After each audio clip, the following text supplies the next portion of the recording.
melakukan satu peraturan penting. Kenapa kau lakukan hari ini kalau kau bisa melakukannya besok? Bercanda, bercanda.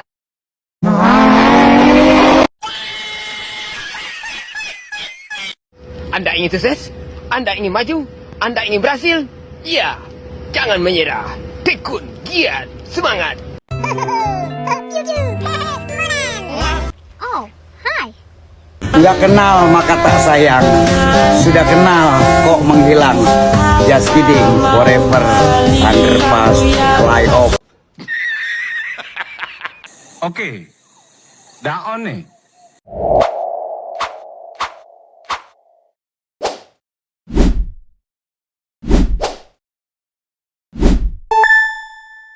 Assalamualaikum warahmatullahi wabarakatuh. Selamat siang, Om Swastiastu, Namo Buddhaya, salam kebajikan. Halo teman-teman, perkenalkan saya Kalian Dina dengan NPM 022723112884. Yang terhormat dosen pengampu mata kuliah Teori Akuntansi Dr. Suwito SEMSIAK, CSRS, CSRA, dan teman-teman sekalian. Hari ini saya ingin membahas tentang beberapa materi yang ada dalam mata kuliah Teori Akuntansi. Nah, yang pertama ada teori normatif dan bagaimana penerapannya di pasar tradisional. Teori akuntansi normatif adalah pendekatan yang mengutamakan prinsip-prinsip yang seharusnya diikuti dalam penyusunan laporan keuangan. Dalam teori ini, akuntansi diharapkan dapat memberikan gambaran yang jelas dan akurat tentang posisi keuangan suatu entitas sesuai dengan standar yang diterima secara luas seperti PSAK atau Pernyataan Standar Akuntansi Keuangan di Indonesia. Dengan demikian, teori ini memberikan pedoman tentang bagaimana akuntansi idealnya diterapkan, meskipun di dunia nyata pelaksanaannya bisa berbeda-beda tergantung pada situasi. Nah, teman-teman pasti bertanya, kalau di pasar tradisional seperti pasar lokal yang kita temui sehari-hari, apakah materi teori akuntansi normatif ini juga bisa diterapkan? Jadi meskipun pasar tradisional cenderung lebih sederhana dalam operasi yang dibandingkan dengan perusahaan besar, penerapan prinsip-prinsip akuntansi normatif tetap sangat penting. Pasar tradisional yang biasanya melibatkan pedagang kecil dan pembeli secara langsung tetap memerlukan pencatatan transaksi yang akurat agar pedagang bisa mengetahui arus kas mereka, menghitung keuntungan, dan merencanakan pengelolaan usaha mereka ke depannya. Lalu bagaimana dengan para pedagang kecil di pasar? Apakah mereka sudah menerapkan prinsip-prinsip akuntansi normatif dalam mengelola keuangan mereka? Nah, secara umum banyak pedagang di pasar tradisional yang masih mengandalkan pencatatan secara manual, atau bahkan ada yang hanya mengingatnya di dalam kepala. Mereka mungkin mencatat pengeluaran dan pendapatan harian, tapi tidak selalu mengikuti prinsip akuntansi yang formal.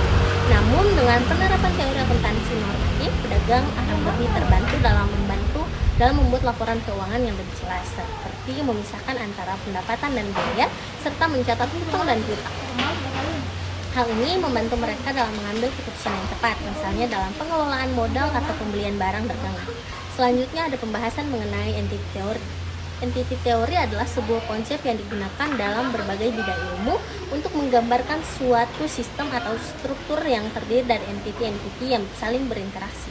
Dalam konteks organisasi, entity teori merujuk pada pemahaman bahwa suatu organisasi terdiri dari berbagai entiti yang memiliki identitas dan tujuan masing-masing, namun tetap saling terhubung dalam mencapai tujuan bersama. Entiti ini bisa berupa individu, kelompok, atau subsistem yang memiliki peran dan fungsi tertentu dalam keseluruhan organisasi atau sistem. Konsep entity teori dalam organisasi berasal dari teori sistem yang melihat organisasi sebagai kumpulan dari bagian-bagian yang saling bergantung dan berinteraksi. Teori ini menekankan bahwa setiap bagian, meskipun memiliki tujuan dan karakteristik yang berbeda, tetap berperan dalam mencapai tujuan keseluruhan sistem. Misalnya dalam sebuah perusahaan, terdapat berbagai entiti seperti departemen pemasaran, keuangan, dan produksi yang masing-masing memiliki tujuan spesifik, namun tetap bekerja sama untuk mencapai keberhasilan perusahaan secara keseluruhan. Dalam entity teori, setiap entiti dipandang sebagai satu unit yang memiliki otonomi, namun tetap harus berkolaborasi dengan entiti lainnya untuk mencapai tujuan bersama.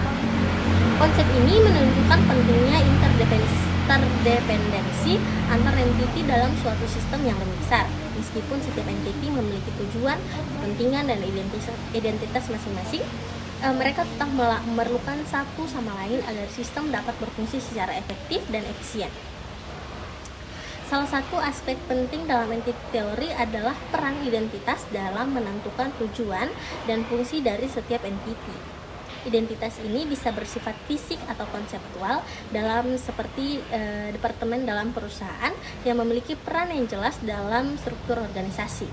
Identitas ini membantu setiap entiti untuk mengetahui tanggung jawab dan kontribusinya terhadap pencapaian tujuan bersama.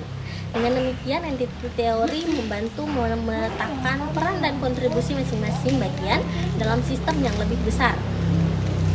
Namun, entity teori juga menyoroti potensi konflik yang bisa muncul antara entiti dalam sistem yang lebih besar. Mengingat bahwa setiap entiti memiliki tujuan dan identitas yang berbeda. Tidak jarang terjadi perbedaan kepentingan yang dapat menghambat sinergi antara entiti. Oleh karena itu, penting bagi organisasi untuk mengelola hubungan antara entiti ini dengan baik agar mereka dapat bekerja bersama secara harmonis. Lalu ada materi tentang perspektif agensi teori. Jadi perspektif agensi teori adalah pendekatan yang mempelajari hubungan antara dua pihak, yaitu principal and agent. Dalam berbagai konteks seperti bisnis, pemerintahan, atau organisasi, prinsipal dalam pihak yang memberikan wewenang atau mempercayakan suatu tugas, sementara agen adalah pihak yang menjalankan tugas tersebut atas nama prinsipal. Teori ini pertama kali diperkenalkan oleh Michael Jensen dan William McLean pada tahun 1976 untuk menjelaskan dinamika dalam hubungan kerja antara pemegang saham yaitu prinsipal dan manajer perusahaan yaitu sebagai agen. Teori ini berfokus pada masalah keagenan yaitu potensi konflik kepentingan antara prinsipal dan agen. Konflik ini terjadi karena kedua belah pihak seringkali memiliki tujuan dan preferensi yang berbeda. Prinsipal biasanya ingin agen bekerja untuk kepentingan mereka, tetapi agen mungkin lebih memprioritaskan kepentingan pribadi mereka. Misalnya seorang manajer perusahaan mungkin lebih memilih keputusan yang menguntungkan karirnya daripada keputusan yang memaksimalkan keuntungan pemegang saham. Salah satu isu utama dalam teori ini adalah asimetri informasi, di mana agen memiliki lebih banyak informasi tentang aktivitas atau keputusan yang diambil dibandingkan prinsipal. Ketidakseimbangan informasi ini memberikan peluang bagi agen untuk bertindak tidak sesuai dengan kepentingan prinsipal. Contohnya adalah manajer yang menyembunyikan kerugian finansial perusahaan untuk melindungi reputasinya. Untuk mengatasi masalah keagenan, teori ini mengusulkan penggunaan mekanisme pengawasan dan insentif. Mekanisme ini dirancang untuk memastikan agen bertindak sesuai dengan tujuan prinsipal. Pengawasan dapat berupa audit internal, pelaporan berkala, atau pengawasan langsung, sedangkan intensif dapat berupa bonus berbasis kinerja, opsi saham, atau bentuk penghargaan lainnya. Teori agensi juga mengidentifikasi dua jenis kontrak kerja utama yang digunakan untuk mengelola hubungan ini, yaitu yang pertama kontrak berbasis hasil outcome based contracts dan kontrak berbasis perilaku behavior based contract. Kontrak berbasis hasil memberikan insentif kepada agen berdasarkan pencapaian tertentu, sedangkan kontrak berbasis perilaku lebih menekankan pada pengawasan langsung terhadap tindakan agen. Pemilihan kontrak tergantung pada tingkat kepercayaan antara kedua pihak dan biaya pengawasan yang dibutuhkan. Selanjutnya ada signaling teori. Signaling teori adalah sebuah konsep dalam ilmu ekonomi, manajemen, dan biologi yang membahas bagaimana individu atau organisasi menggunakan sinyal untuk mengkomunikasikan informasi kepada pihak lain. Teori ini sangat relevan dalam situasi di mana terdapat asimetri informasi, yaitu ketika satu pihak memiliki informasi lebih banyak daripada pihak lainnya. Dalam kondisi seperti ini, sinyal digunakan untuk mengurangi ketidakpastian dan membangun kepercayaan di antara para pihak yang terlibat. Asal-usul signaling teori berakar dari penelitian dalam biologi evolusi yang berfokus pada bagaimana makhluk hidup mengirimkan sinyal untuk menunjukkan kualitas atau karakteristik tertentu kepada pasangan potensial atau predator.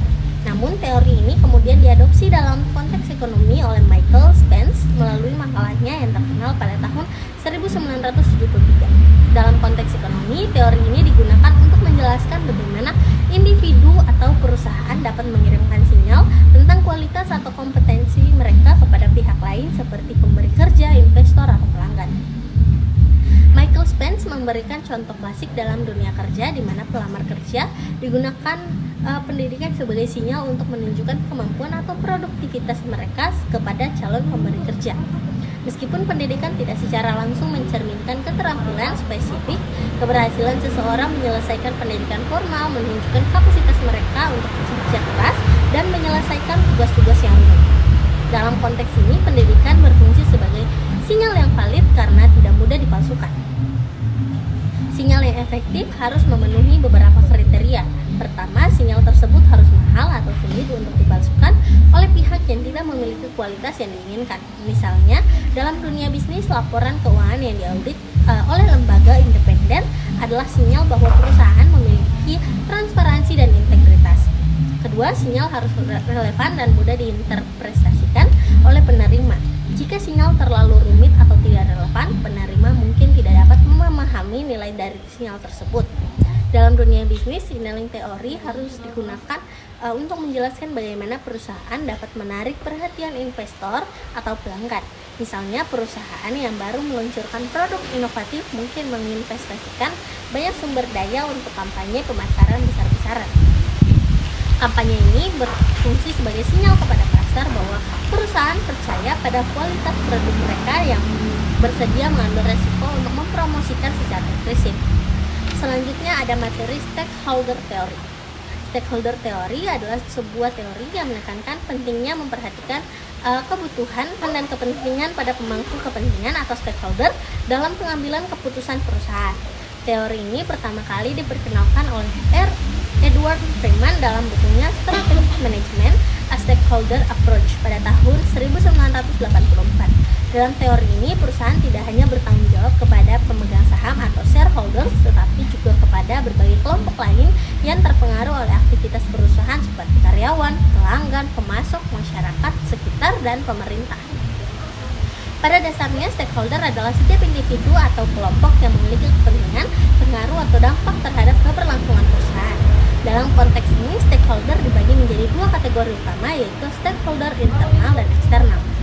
Stakeholder internal mencakup karyawan, manajer, dan pemegang saham, sementara stakeholder eksternal mencakup pelanggan, pemasok, masyarakat, pemerintah, dan bahkan lingkungan. Pendekatan ini bertujuan untuk menciptakan nilai yang berkelanjutan bagi semua pihak yang terlibat, bukan hanya memaksimalkan keuntungan finansial bagi pemegang saham. Teori stakeholder bertolak belakang dengan pandangan tradisional perusahaan yang hanya berfokus pada kepentingan pemegang saham. Menurut Freeman, perusahaan yang sukses adalah perusahaan yang dapat menjaga keseimbangan antara kepentingan semua stakeholder. Pendekatan ini dianggap lebih inklusif karena mempertimbangkan dampak sosial, lingkungan, dan ekonomi dari operasi bisnis perusahaan. Salah satu argumen utama dalam stakeholder teori adalah bahwa perusahaan akan lebih berkelanjutan jika dapat memenuhi kebutuhan dan harapan stakeholder secara efektif. Hal ini karena stakeholder yang puas cenderung mendukung perusahaan, baik melalui loyalitas pelanggan, produktivitas karyawan, atau dukungan dari masyarakat sekitar. Sebaliknya, mengabaikan stakeholder dapat menimbulkan konflik reputasi yang buruk atau bahkan kegagalan dalam bisnis. Dalam praktiknya, penerapan stakeholder teori mengharuskan perusahaan untuk mengenali, memahami, dan memprioritaskan kebutuhan stakeholder. Hal ini mencakup mengidentifikasi siapa saja yang termasuk dalam kategori stakeholder, menganalisis pengaruh mereka terhadap perusahaan, serta menentukan cara terbaik untuk melibatkan mereka dalam pengambilan keputusan. Pendekatan ini memerlukan komunikasi yang efektif dan transparan antara perusahaan dan stakeholder. Sebagai contoh, perusahaan yang menerapkan stakeholder teori mungkin akan melibatkan masyarakat sekitar dalam perencanaan perintisan dan berpotensi mempengaruhi lingkungan. Mereka juga mungkin memberikan pelatihan kepada karyawan untuk meningkatkan keterampilan mereka atau menjalankan program tanggung jawab sosial perusahaan atau CSR untuk memberikan manfaat kepada komunitas lokal. Semua tindakan ini bertujuan untuk menciptakan hubungan yang harmonis antara perusahaan dan stakeholder. Stakeholder teori juga relevan dalam konteks keberlanjutan, sustainability. Dengan meningkatkan kesadaran akan isu-isu lingkungan dan sosial, banyak perusahaan mulai mengintegrasikan prinsip-prinsip berkelanjutan ke dalam strategi bisnis mereka. Pendekatan ini sejalan dengan stakeholder teori karena keberlanjutan tidak hanya menguntungkan perusahaan, tetapi juga stakeholder lain seperti masyarakat dan lingkungan. Namun, teori ini tidak lepas dari kritik. Salah satu kritik utama adalah bahwa stakeholder teori cenderung sulit diimplementasikan karena melibatkan banyak pihak dengan kepentingan yang seringkali bertentangan. Misalnya, karyawan mungkin menginginkan kenaikan gaji, sementara pemegang saham menginginkan pengurangan biaya. Perusahaan harus mampu menemukan keseimbangan di antara berbagai kepentingan ini. Ya, seringkali terjadi tantangan besar. Yang terakhir, saya akan menjelaskan mengenai New Public Management. New Public Management atau NPM adalah pendekatan yang administrasi publik yang berkembang pada akhir abad ke-20 sebagai respon terhadap kritik tradisional birokrasi tradisional yang dianggap tidak efisien, terlalu hierarkis dan kurang responsif terhadap kebutuhan masyarakat. NPM berupaya mengadopsi praktik manajemen sektor swasta ke dalam sektor publik untuk meningkatkan efisiensi, efektivitas, dan akuntabilitas. Pendekatan ini pertama kali populer di negara-negara seperti Inggris, Selandia Baru, dan Amerika Serikat pada tahun 1980-an dan kemudian menyebar di berbagai negara lain di dunia. Pada intinya, NPM menekankan pentingnya manajemen berbasis hasil, result oriented management, dan orientasi pelanggan, customer orientation. Dalam konteks ini, pemerintah tidak hanya dilihat sebagai penyedia layanan publik, tetapi juga sebagai badan yang harus memenuhi kebutuhan pelanggan atau warga negara dengan cara yang efisien. Oleh karena itu, NPM seringkali melibatkan reformasi dalam struktur organisasi pemerintah, penerapan ukuran kerja, dan menggunakan mekanisme pasar untuk meningkatkan efisiensi. Salah satu prinsip utama NPM adalah desentralisasi, di mana otoritas pengambilan keputusan dialihkan dari pusat ke tingkat yang lebih rendah atau lokal. Desentralisasi memungkinkan unit-unit pemerintah yang lebih kecil untuk bertindak lebih fleksibel dan responsif terhadap kebutuhan masyarakat setempat. Hal ini juga mendorong inovasi karena unit-unit yang lebih kecil dapat mencoba pendekatan baru tanpa terhambat oleh birokrasi pusat yang kaku. Selain itu, NPM mendorong penerapan kontraktualisme yang yaitu pengalihan penyediaan layanan tertentu kepada pihak ketiga seperti perusahaan swasta atau organisasi non-pemerintah. Pendekatan ini didasarkan pada keyakinan bahwa sektor swasta seringkali lebih efisien dalam memberikan layanan tertentu karena mereka beroperasi di bawah tekanan pasar dan berorientasi pada hasil. Dengan menggunakan kontrak, pemerintah dapat mengurangi biaya operasional sambil tetap memastikan kualitas layanan. Dalam NPM, pengukuran kinerja menjadi elemen kunci. Pemerintah didorong untuk menetapkan indikator kinerja utama, Key Performance Indicator, untuk menilai efektivitas dan efisiensi layanan publik. Dengan demikian, kinerja pemerintah dapat dipantau secara transparan dan hasilnya dapat digunakan sebagai dasar untuk meningkatkan kebijakan oleh alokasi sumber daya. Pendekatan ini mencerminkan pergeseran dari fokus pada proses administrasi ke hasil yang nyata dan terukur. Privatisasi juga merupakan elemen penting dalam NPM. Pemerintah didorong untuk menjual atau mengalihkan kepemilikan aset publik yang tidak lagi dianggap sebagai fungsi inti pemerintah. Misalnya perusahaan milik negara dalam sektor seperti transportasi, telekomunikasi, atau energi seringkali diprivatisasi untuk meningkatkan efisiensi profesional dalam mengurangi beban fiskal pemerintah. Privatisasi juga dianggap mendorong persaingan di pasar yang pada gilirannya dapat meningkatkan kualitas layanan bagi masyarakat. Selain itu, New Public Management juga menekankan pentingnya inovasi dalam layanan publik. Dengan mengadopsi pendekatan manajemen yang lebih fleksibel, organisasi sektor publik dapat mengembangkan solusi baru untuk masalah lama. Misalnya, pemerintah dapat menggunakan teknologi informasi untuk mempercepat proses administrasi seperti e-government yang memungkinkan warga negara mengakses layanan secara online dengan lebih mudah dan cepat. Namun, penerapan NPM tidak lepas dari kritik. Salah satu kritik utama adalah bahwa pendekatan ini terlalu berorientasi pada efisiensi ekonomi, sehingga mengabaikan nilai-nilai lain seperti keadilan, inklusi, dan kesejahteraan sosial dalam beberapa kasus. Pendekatan berbasis pasar dapat menghasilkan ketidakadilan, terutama jika layanan penting seperti pendidikan atau kesehatan hanya tersedia bagi mereka yang mampu membayar. Selain itu, NPM seringkali menghadapi tantangan dalam konteks budaya politik. Tidak semua negara memiliki budaya kerja yang mendukung penerapan prinsip-prinsip NPM seperti akuntabilitas individu atau persaingan. Di beberapa negara, korupsi dan patronase politik dapat menghambat implementasi reformasi NPM sehingga mengurangi efektivitasnya. Penerapan New Public Management juga meningkatkan kompleksitas dalam administrasi publik. Dengan adanya desentralisasi dan outsourcing, koordinasi antara berbagai unit pemerintah dan penyedia layanan pihak ketiga menjadi lebih sulit. Hal ini dapat menyebabkan inkonsistensi dalam penyediaan layanan dan bahkan tumpang tindih tanggung jawab. Di sisi lain, New Public Management telah membawa perubahan positif dalam banyak konteks. Reformasi yang didorong oleh NPM telah meningkatkan transparansi dan akuntabilitas di banyak pemerintahan. Misalnya, dengan pengukuran kinerja, masyarakat dapat lebih mudah menilai apakah pemerintah memenuhi target-target yang telah ditetapkan. Ini memberikan tekanan tambahan kepada pemerintah untuk bekerja lebih baik.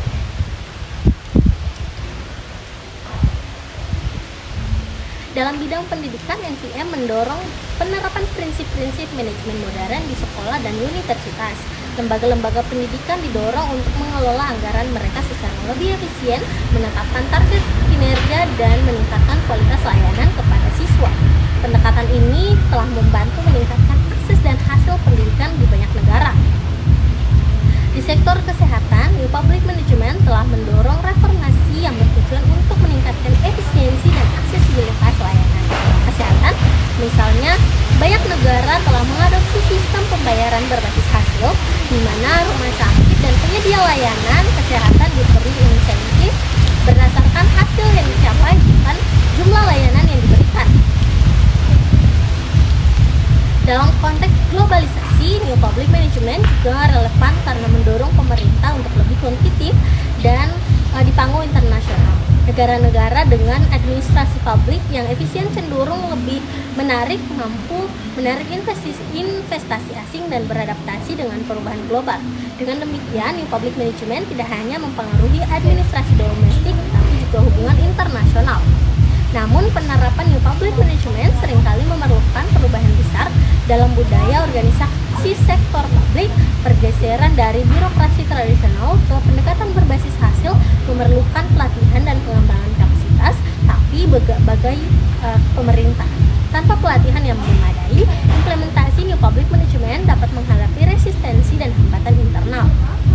Kesimpulannya, New Public Management merupakan pendekatan yang telah membawa perubahan besar dalam administrasi publik di banyak negara. Dengan menekankan efisiensi, akuntabilitas, dan inovasi, New Public Management menawarkan solusi untuk tantangan birokrasi tradisional. Namun, keberhasilannya sangat bergantung pada konteks budaya, politik, dan ekonomi masing-masing negara. Salah satu alasan utama New Public Management mendapatkan perhatian adalah karena pendekatannya yang berorientasi pada hasil. Dalam birokrasi tradisional, keberhasilan seringkali diukur berdasarkan kepatuhan pada aturan dan prosedur. Namun, New Public Management menggeser fokus dari proses ke hasil yang konkret, seperti peningkatan aksesibilitas layanan, kepuasan masyarakat, atau pengurangan biaya.